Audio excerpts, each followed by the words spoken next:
যারা ৭১-এ এদেশের মা বোনদের পাকিস্তানিদের হাতে তুলে দিয়েছিল তারাই নারী নীতির বিরোধিতার নামে হরতাল ডেকে বাংলাদেশকে পাকিস্তান বানানোর ষড়যন্ত্র করছে।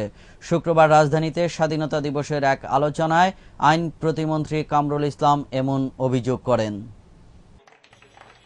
সুপ্রিম কোর্ট বার অ্যাসোসিয়েশন মিলনায়তনে সার্ক কালচারাল সোসাইটি আয়োজিত মুক্তিযুদ্ধের চেতনায় গণতন্ত্র বিকাশে তারুণ্যের ভূমিকা শিরোনামে আলোচনায় অংশ নিয়ে আইন প্রতিমন্ত্রী অ্যাডভোকেট কামরুল ইসলাম বলেন, নারী উন্নয়ন নীতিমালায় কোরআন সুন্নাহ বিরোধী কিছু নেই।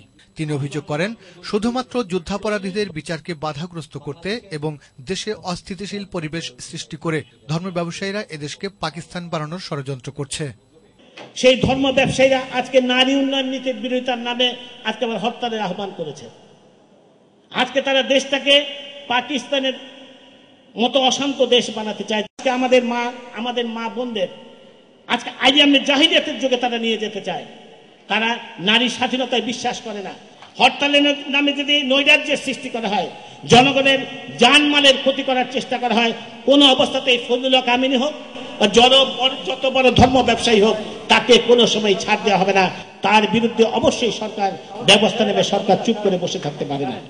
যারা মুক্তিযুদ্ধের অর্জনকে ধ্বংস করতে চায়, তাদের ষড়যন্ত্র প্রতিহত করতে তাদের বিরুদ্ধে যুব সমাজকে ঐক্যবদ্ধ হওয়ার আহ্বান জানান শিল্পমন্ত্রী দিলীপ বড়ুয়া।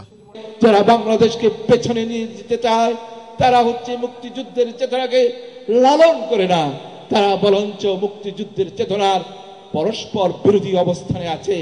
তাই আজ আমাদের ওই ষড়যন্ত্রের রাজনীতিকে মোকাবেলা করতে হবে জনগণের ঐক্যবদ্ধ সংগ্রামের মধ্য দিয়ে, ঐক্যবদ্ধ চেতনার মধ্য দিয়ে।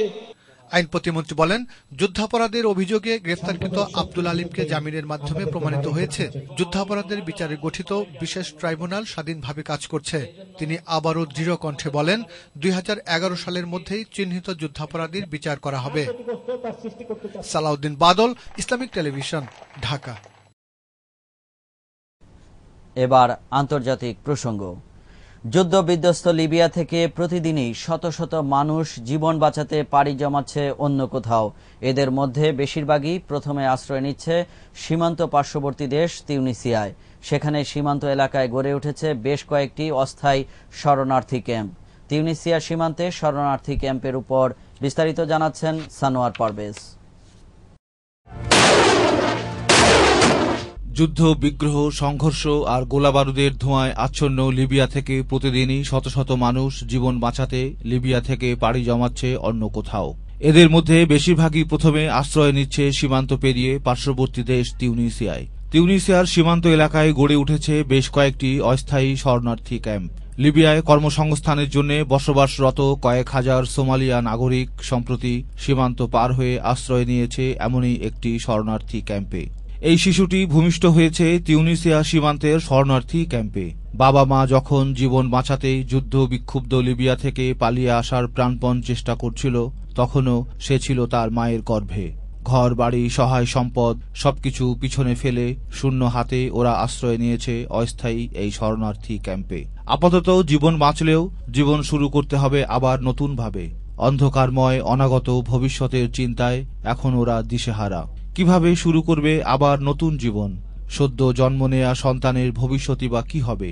শুধু ওরাই নয়, হাজার হাজার শরণার্থী যারা এখানে সাময়িক আশ্রয় নিয়েছে, তাদের সবারই মনে একটাই প্রশ্ন, এখন কোথায় গিয়ে দাঁড়াবে ওরা? All Somali are one family and one people, because we are the little people who saved from who survived themselves from the fighting in Somalia in a lot of violence. If we wanted to die, we will stay in Libya. We are not going to die. জাতিসংঘের হিসাব অনুযায়ী কয়েক লক্ষ মানুষ ইতিমধ্যেই প্রচণ্ড গোলাগুলি উপেক্ষা করে লিবিয়া ছেড়ে পরবাসী হয়েছে। সোমালীয়দের কেউ কেউ তিউনিসিয়াতেই নতুন জীবন শুরু করার পরিকল্পনা নিচ্ছে। কিন্তু কতদিন এভাবে অন্য দেশে পরবাসী হয়ে থাকতে পারবে ওরা? অনেকেই সাগর পাড়ি দিয়ে ইতালি চলে যাবার চেষ্টা করছে, সংগ্রহ করছে নৌযান। আইন শৃঙ্খলা নাজুক থাকায় অহরহ অপ্রীতিকর ঘটনাও ঘটছে শরণার্থী ক্যাম্পগুলোতে। জাতিসংঘের পক্ষ থেকে স্বল্প বিস্তর সাহায্য সহযোগিতায় আপাতত টিকে থাকলেও আবার একটি সুন্দর ভবিষ্যতের স্বপ্ন দেখছে ওরা।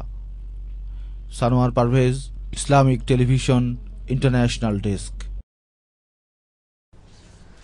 সুপ্রিয় দর্শক, এরই সঙ্গে শেষ করছি এবারের সংবাদ 7 দিন। এতক্ষণ আমাদের সাথে থাকার জন্য ধন্যবাদ আপনাদের সবাইকে। আল্লাহ হাফেজ।